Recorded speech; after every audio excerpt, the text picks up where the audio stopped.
श्रीराम समर्थ. वाणीरूप श्री महाराज तात्यासाहेब केतकर यांची रोजनिशी डायरी, भाग क्रमांक 7. श्रींची स्वारी हरद्याहून निघून तारीख 14/3/1907 रोजी गोंदवल्यास गेली. नंतर भाऊसाहेब आम्हासह श्री रामनवमीस तारीख 22/4/1907 रोजी गोंदवल्यास गेले. अण्णा दुकानाकरता पुढे 1-2 वर्ष हरद्यासच होते. 1909 श्रींचे बरोबर आम्ही सर्व कर्नाटकात गेलो होतो. श्री ब्रह्मानंद महाराजांनी बिदरहळ्ळी येथे 13 कोटी जप करवला होता. हे गाव तुंगभद्रा नदीचे काठी आहे. अगदी खेडेगाव आहे. तेथे श्रींना घेऊन गेले होते. त्यावेळी वाहने, बैलांच्या गाड्या.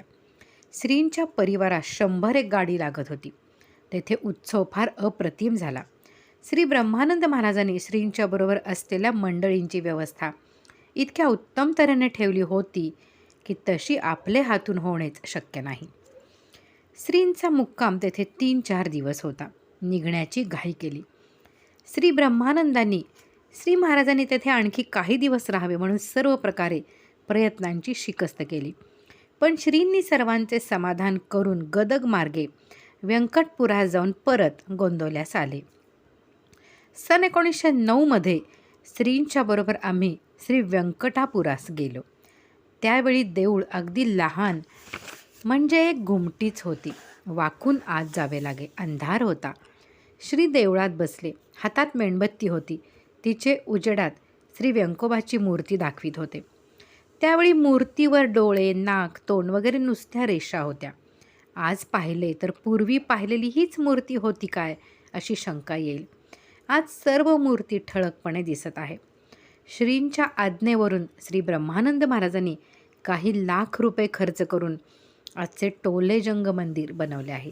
असे सांगतात की श्री ब्रह्मानंद महाराजांनी आपला पहिला 13 कोटी जप तेथे राहून पुरा केला. बिदरहळ्ळी येथील समारंभासाठी अश्वत्थपूरची सुमारे 100 मंडळी आलेली होती. गेले कित्येक महिने ते सेवा करीत होते.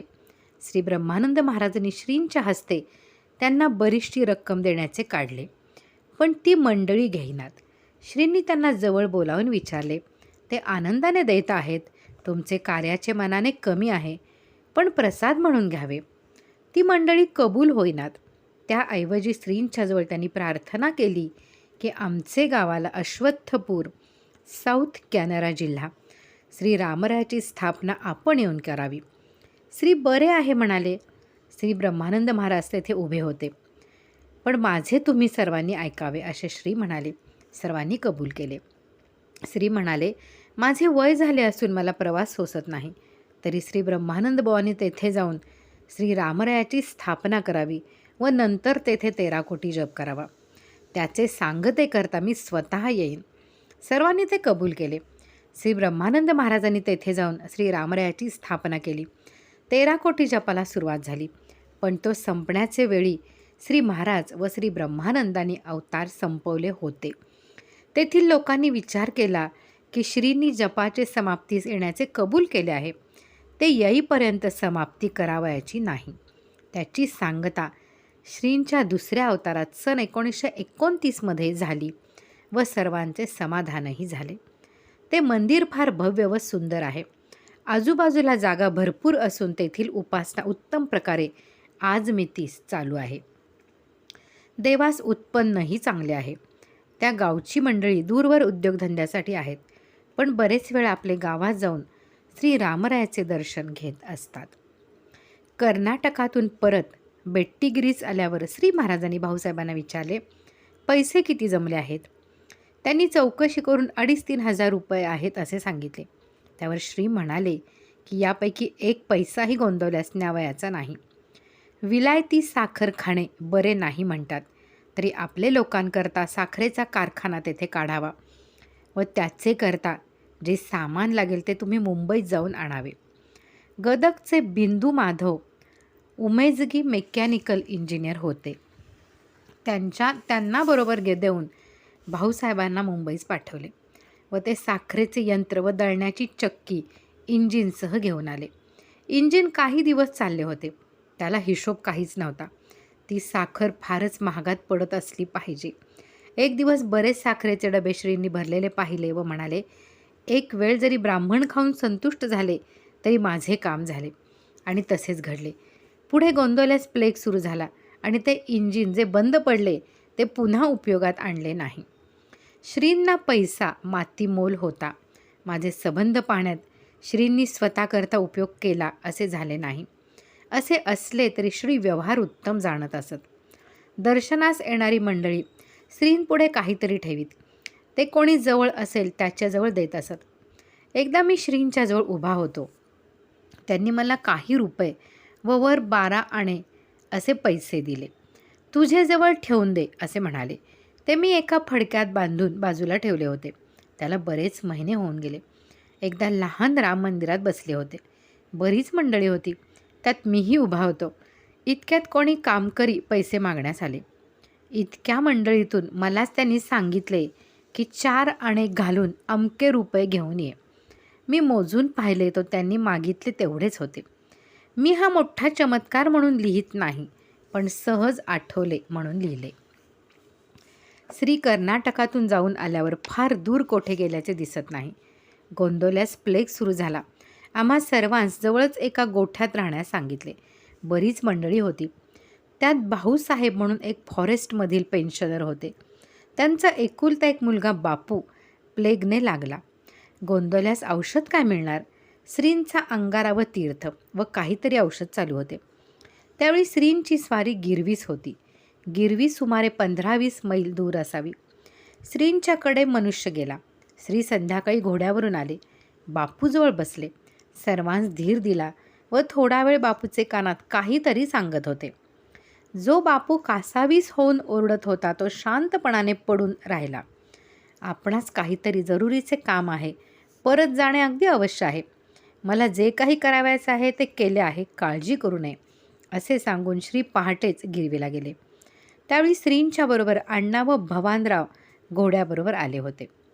श्रींच्या बरोबर हिंडण्यात खरोखरच श्रम वाटत नसत. काय असेल ते असो, थोडा तरी देहाचा विसर पडत असला पाहिजे. दुसऱ्या दिवशी सकाळी 10च्या सुमारास बापू वारला. सर्वांना अत्यंत दुःख झाले, पण उपाय काय? श्रींची इच्छा म्हणून सर्व स्वस्थ राहिले. ह्या बापूस श्री समर्थ जेव्हा 2 वर्षापूर्वी साताऱ्यास गेले होते तेव्हा बरोबर घेऊन आले. तो इंग्रजी 6वीत होता. शाळा सोडून आणला हे वडिलांना पसंत नव्हते. त्याच श्री वरचेवर सांगत, तुम्ही काळजी करू नका, त्यास मी मोठी नोकरी लावून देईन. पुढे असे होण्याचे होते हे कोणास कळणार? त्याला आणल्यावर श्रींनी स्वतः त्यास मार्ग घालून दिला.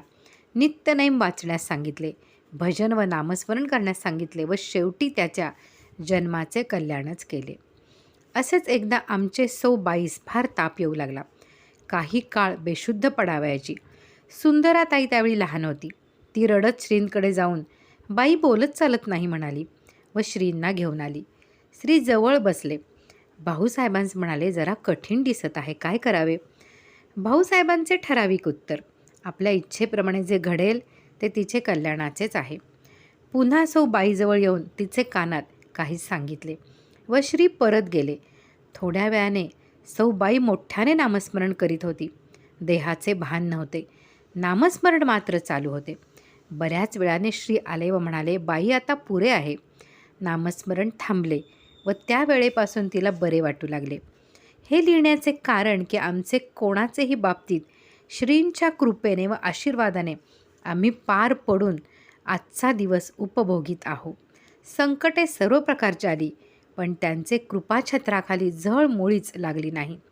श्री महाराज मूर्तिमंत दयाळू होते. गोंदवल्यास उन्हाळ्यात मंडळी अंगणात निजत होती. त्यात आमचे घरची मंडळी निजली असता त्यांचे एका हातातील पाटली चोराने काढून घेतली. दुसरी काढणार इतक्यात जाग आली व तो चोर पळून गेला. दुसऱ्या दिवशी सकाळी श्रींच्या कानावर गोष्ट घातली. मी चौकशी करतो, स्वस्थ असावे म्हणाले. गावातील पद्धतीप्रमाणे तेथील पाटलास बोलावून सांगितले व रामोशाकडून तपास सुरू झाला. पळत जाताना चोराचा एक जोडा पडलेला सापडला. त्यावरून तेथील 1-2 मंडळींचा संशय आला. श्रींनी त्यांना बोलावून घेतले व एकांतात विश्वासात घेऊन विचारता ते कबूल झाले. श्रींनी त्यांस चांगले वागावे, पुन्हा असे कधी करू नये, कधी करणार नाही अशी कबुली घेऊन सोडून दिले. हे सर्व श्रींनी भाऊसाहेबांना सांगितले. व पुढे काय करावयाचे म्हणून विचारले. ते काहीच बोलले नाहीत. आपली वस्तू जाण्याची वेळ होती, काही वाटू देऊ नये असे भाऊसाहेबांस व सौबाईस सांगितले व ते प्रकरण मिटले. श्री महाराज जसे दयाळू तसेच प्रेमळ होते. त्यांनी कोणाला कधी दुखावले नाही. आम्ही प्रथमच तेथे गेलो व बहुतेक कायमचे रहिवासी होणार असेच सर्वांस वाटे. माझे डोक्यावर केस ठेवलेले होते. त्यावेळी तेथे तसे कोणी नव्हते. तेथील मंडळींनी मला हे महाराजांना पसंत नाही, केस ठेवणे ठीक नाही असे हळूहळू सांगून पाहिले. माझे डोक्यास त्रास होतो, मी हौशीने राखले नाहीत असे मी त्यांना सांगावे. बरेच दिवस झाले. माझे मनात आले की एकदा काढून टाकावेत. सर्व काढून टाकून श्रींच्या दर्शनास गेलो तेव्हा त्यांनी माझे डोक्यावरून हात फिरवला व हे चांगले दिसते एवढेच म्हणाले. लोकांना सुधारण्याचे असे त्यांचे प्रेमळ मार्ग होते.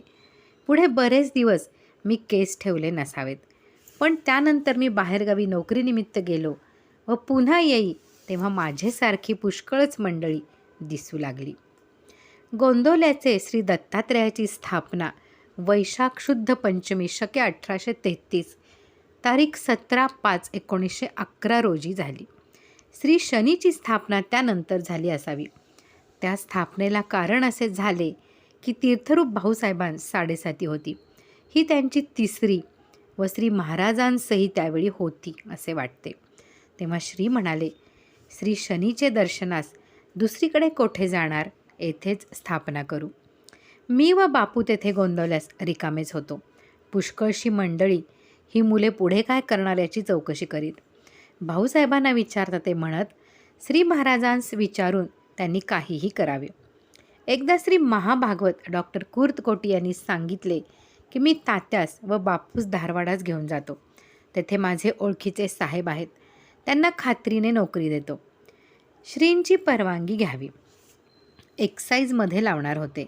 भाऊसाहेबांनी श्री भागवत असे म्हणत आहेत असे श्रींना सांगितले. जरूर जावे, रिकामे बसणे बरे नाही. त्यांची ओळख आहे तर काम करून घ्यावे असे श्री म्हणाले.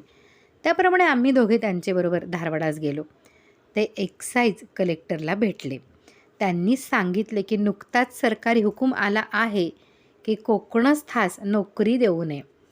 श्री महाराजांना ती नोकरी खात्रीने पसंत नसली पाहिजे व मला आता वाटते श्रींची मोठी कृपा की ती नोकरी मला मिळाली नाही. यातील पुढील भाग आपण पुढे पाहूयात. श्रीराम जय राम जय जय राम.